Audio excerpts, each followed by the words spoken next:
don't worry, I have you covered because Dior actually launched something that is a little bit more budget friendly, but has a surprisingly similar inspiration to it as the Birkin or Faubourg.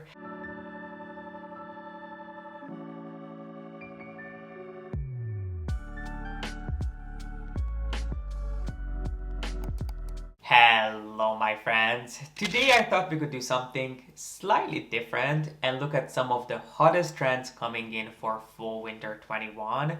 But rather than just talking about these intangible conceptualized ideas of the runways, I figured we should make things a little bit more attainable by looking at some actual examples of them from some of our favorite houses like Dior, Hermes, and even Chanel, and discuss which are the pieces that are worth your money and which are the ones that you should just skip for now. So if you'd like to hear my thoughts on some of these cool trends and the best and worst examples of them from brands like Hermes, then please be sure to give this video a thumbs up and keep on watching. Let's start with a trend that is not quite as widespread as some of the other ones that we'll move on to, but I do think this is a trend that has received quite a bit of hype in the past couple of years, and it has definitely been taken to the next level this season, which are bags inspired by architecture,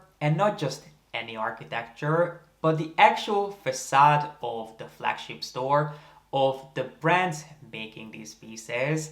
Now, obviously, there is no question that the brand who pioneered this idea was Hermes when they launched their Birkin Faubourg in size 20 a couple of years ago. This was a bag that was extremely limited, and it was really created for the true Hermes collector, not only because of the price, which was definitely up there, but also because this specific bag was not really created to be used, enjoyed, and abused. Yes, these bags are functional at the end of the day. If you really wanted to, you could use them, but I don't know if you'd have the easiest time doing so because the opening of these pieces is so incredibly tight that I think you'd have a hard time getting into your bags because it's in a cellier structure and it's also in a smaller size, in a size 20. Which to me personally on a Birkin looks so much smaller than it does on a Kelly 20. Yes, a Kelly 20 is a small bag, but to me it looks so much smaller in a Birkin. Not to mention that the bag has these little window sort of details that actually come out of your bags and they are a dimensional element. So if you walk past someone with this bag and hit them, I don't know who'd get hurt more, your bag or the person that you bump into. So these bags were not really created to be used on a daily basis. These were truly the definition of a collector's item, just because this piece is a lot more like a sculpture than an actual bag. If you're into the idea of this is obviously a great piece for you to hunt down. However, if you like the sound of these bags and this trend, but you don't necessarily want to spend tens of thousands of dollars on these pieces, you might want to check out the new Louis Vuitton for an aesthetic collection, which yes, they're not actually inspired by the storefront of Louis Vuitton, although they could be, but they have some of their most iconic bags, including the Petite Malle and the Capucine bag, which is my personal favorite style from Louis Vuitton, sort of adorned with this incredible architectural print that has not only these beautiful Greek arches, but it also has the Louis Vuitton monogram running in the background, which could possibly evoke the idea of a Louis Vuitton store. So yes, technically the inspiration is not the same, but it gives you a really similar look. And if you're like, okay, I like the idea, I appreciate architecture, but I don't want to spend Louis Vuitton prices, and I definitely don't want to spend Hermes prices, for pieces that are really sort of just statement pieces in your collection that you won't be able to use that often, don't worry, I have you covered, because Dior actually launched something that is a little bit more budget friendly, but has a surprisingly similar inspiration to it as the Birkin or Faubourg, which is this metal trunk which you won't actually find in the Dior core collection. Instead, this was launched by Dior Beauty, which makes it a lot more budget friendly. This metal trunk comes not only as a trunk piece, but it also comes with, I believe, 4 different lipsticks as well as a lipstick case. Now, obviously this piece won't feel quite as expensive and as luxurious as a Dior bag would, but bear in mind that the price isn't the same as the price of a Dior bag. And if you're only going to use this as an accessory, maybe once or twice a year, this is just a fabulous piece to have in your arsenal. And then during the rest of the time, you can just use this as a decorative piece in your bathroom or on your vanity. Now, personally, I didn't have the easiest time finding this piece. So if you like the look of this, make sure to check out my info box, because I learned about this piece, I think, in a newsletter or somehow on social media. I clicked through that link, I ended up finding it, but I can no longer find it just easily through the website. So if you like it, make sure to check out my info box in case you cannot find it on the website on your own. One thing for you to keep in mind, that if you'd like to add this to your collection, don't wait too long, because this is a limited edition set for Christmas. So I don't know how long this is going to be around, how much stock they have available. But if this is something that you'd consider buying for yourself as a gift or as a gift for someone else, be sure to jump on this as soon as you can, because it would be a fabulous way to add this trend to your collection without breaking the bank. If you watched my recent Christmas video, you may remember me talking about my dislike for puffy jackets. I don't think there's anything wrong with a puffy jacket. Even I have a Canada Goose jacket, but I try to limit how often I wear it, because I just don't like how they make me look like a Michelin man, which means that this upcoming trend will definitely not be for me.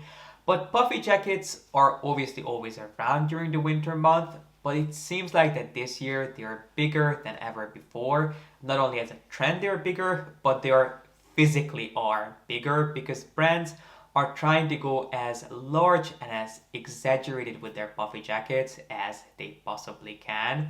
Now, one of the biggest standouts for this upcoming season that I personally saw, which was quite on a brand for these upcoming 2 brands, was the Gucci North Face puffer jackets, which, I'm not going to lie to you, they do look cool. Are they in your face? Are they obnoxious? Yes, they are, which is kind of what Gucci likes to do here and there. I personally have a soft spot for Gucci. I think they get a lot of hate for no reason, but these pieces I can kind of understand why people would criticize, and I personally would not recommend that you add this to your collection unless you're an absolute collector and you're only buying this just for the sake of owning it. This is not a piece that you would pull out 2 years from now and you'd feel comfortable roaming the streets in what essentially is a Gucci billboard. But if you like the idea, yet you don't want to take it quite as far as Gucci did, you might want to check out the new Dior après-ski collection, which, similar to Gucci, does have quite a few over-exaggerated puffy silhouettes in it, covered in the Dior oblique. I personally like the way Dior does their oblique. A lot of the times I find them to be quite balanced and refined. I'm not saying all of them are, but you might have some better luck finding pieces that are a little bit more timeless and easier to style. If I had to sort of point to a stand-up piece from this collection that I like, it would be their knitwear. Dior knitwear is fabulous, and they do have some incredible knit pieces that do give you the branding, but they do it in a little bit more of a subtle fashion, although I'm going to use that word really gently when it comes to this particular collection from Dior. And then another recommendation that I would have for you specifically for puffy jackets, if you want a jacket that is going to keep you super, super warm, but is not going to be quite as overwhelming as some of the puffy jackets out there, I would point you in the direction of the Hermes Equestrian line. I personally own a couple of equestrian jackets from Hermes, and they are some of the warmest pieces in my collection, yet they don't make you feel like you're stuck inside of a balloon, because obviously they were created with the horse rider in mind, so they need to keep the horse rider warm outside while they are on their horses, but they cannot be restrictive, because you want your hands as free as you possibly can when you're horse riding. So these jackets are going to be an amazing piece to have in your collection. They are elegant, they are comfortable, but they're also functional. And you can rely on these for years and years, if not decades to come. So if you're looking to buy into this brand, but you'd like to make a smarter investment, the Hermes equestrian line is a great one to check out. And speaking of staying warm, there are very few things that will keep you as warm as shearling will. And yes, shearling has been around for a really long time, but this season it's being taken into a completely new dimension because shearling is no longer being restricted to jackets and outerwear pieces. Now you can find anything and everything you want made out of shearling. Some of the highlight pieces that we just have to mention when it comes to shearling this season are some of the new Hermes pieces. I think one of the best pieces that Hermes has ever launched in shearling was the Teddy Orange Sandals. They were an insanely popular sellout piece that were pre-sold before they were even created, essentially. Understandably so, I think they were some of the coolest shoes that Hermes has ever launched. Then they moved on to launching some more shoes in shearling. The Avantage sneakers is another piece that you can buy now. And as of me filming it, it's still available online. So make sure you check out the Hermes website to see if they have your size in stock. And then I personally wouldn't buy it from the site directly. I would speak to your store about either ordering them in or seeing if they'll be getting them. But that is just an incredibly flattering and cool pair of shoes to have in your collection. And in shearling, it is just divine. But of course, since we are on the topic of Hermes and shearling, we unfortunately also have to mention the Teddy Rodeo, which I don't want to go into too much details and upset myself because I recently talked about this piece. So I'm going to have my review linked down below of this piece. Long story short, it's appalling. Don't spend your money on it. It just looks hideous. If you want to find out why, again, my video will be linked down below. But there are two other pieces that are launching in the same sort of family, although they look a lot better than the Rodeo does. There's going to be a garden party that is coming out with a shearling finish, as well as, of course, the Teddy Kelly 35. If you're looking for a special Kelly to add to your collection, this might just be it, which should be launching any day now, although with Hermes you can never know. And then another piece that I wanted to highlight, which is not from Hermes, but I did get a chance to see it recently, is the new Fendi First Bag, which is not only available in leather and felt and mink, but it also comes in shearling, which I think just makes it look so incredibly chic. If you liked the idea of the Bottega bag, but you didn't want to invest in a piece that was so trend oriented, I'm not going to say that this bag is going to become a timeless classic, but at the same time, it's so beautifully done that in shearling, I think this would be the it bag to have in your collection for fall winter. Even I considered buying it, even though I'm not really a clutch bag kind of guy, but it looks so incredibly cool. It comes in two different sizes, in small and medium, as well as in a little bag charm version, which personally I wouldn't spend the money on, but honestly you cannot go wrong with either the small or the large size. I think they both look equally chic. Personally, if I had to choose one, I would go for the larger size because I just love how oversized yet soft and pillowy this bag is. Both of them come with a shoulder strap and they're available in a couple of different color combinations.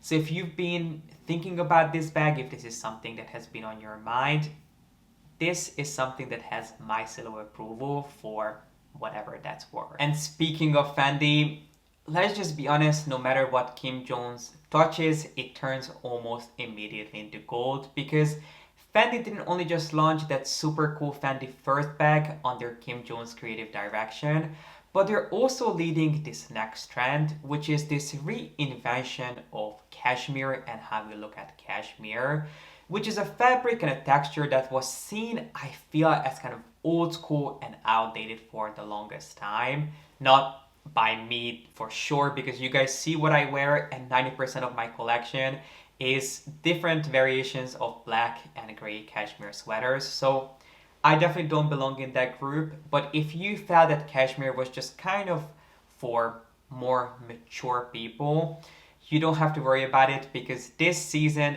everything is going to be available in either cashmere, in mohair, or some sort of a knit piece, from crop tops through sports bras all the way to actual full-on dresses. So if you love a soft, cozy, cuddly material, but you still want to look kind of put together. I mean, personally, I still don't think that there's anything wrong with a beautiful, simple black cashmere sweater.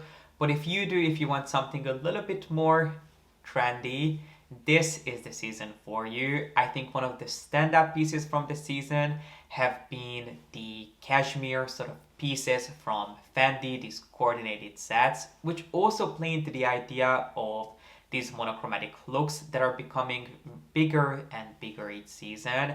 I saw this picture from the Fendi runway all over. Everyone was posting it on social media. Every magazine had an article written up on it, just because it was so simple yet so interesting at the same time. Obviously, there are different variations of this piece, just because not everyone's going to be wearing this crop top out on the streets during fall winter. But if you would, this is an amazing piece to have in your collection. Not to mention that you wouldn't necessarily have to wear this piece on its own. You could easily style this under an oversized shirt and just use this as sort of a bra piece. And then lastly, something quite similar to this idea of reinventing the wheel when it comes to cashmere pieces, I noticed something really quite similar when it comes to jeans, which kind of makes a lot of sense, considering that for the past nearly 2 years we've been stuck in our homes and not a lot of us were wearing jeans at home. So it makes sense that brands would start coming out with jeans, because it's a staple that most people want to have in their arsenal. It's something that you just need at the end of the day.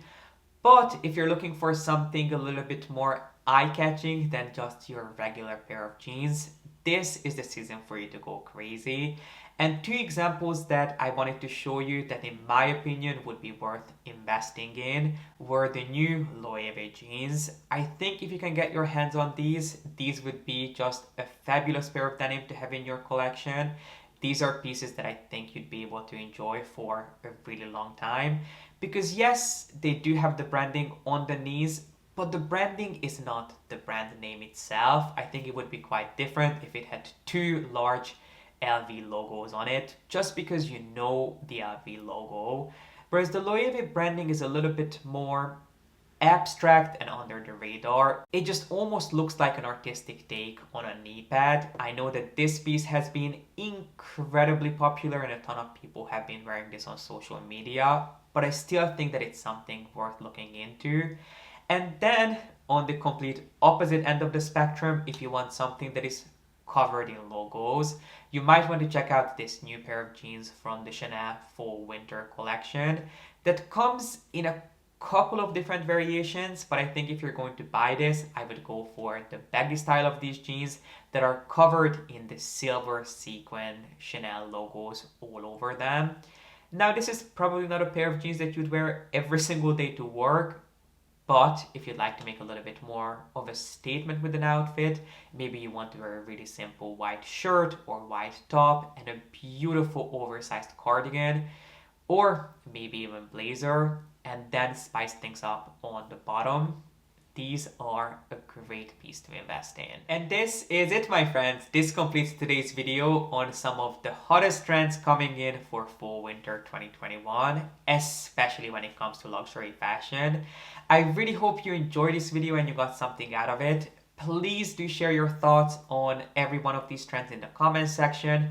Which are the ones that you're thinking about buying into, which are the ones that you've experimented before, because let's be honest, trends always come and go in circles. So what's new today is going to be old tomorrow, but it's going to be brand new again in 5 years from now. So do let me know your thoughts and let me know which one of these pieces are on your wish list to pick up. And if you enjoy this, please make sure to give it a thumbs up and don't forget to subscribe. especially because I still have a few days left for you of the giveaway that I have going on with 7RP. So if you have not checked out and entered my 7RP giveaway, you still have a few days, so make sure that you do so. If you have a Dior book tote, an Hermes Birkin, Kelly, Evelyn, or even Bigotten in your collection, this is your chance to win the Rolls Royce of bag inserts for obviously completely free. So I will make sure to leave my giveaway link down below with all the information on how to enter. You virtually don't have to do anything else other than be a subscriber of mine, watch that video, and then follow me and 7RP over on Instagram. But be sure to watch that video for all the details. And for now, this is everything I had to share with you. I really appreciate you being here, and I hope to see you back here with a new video really, really soon. But for now, bye.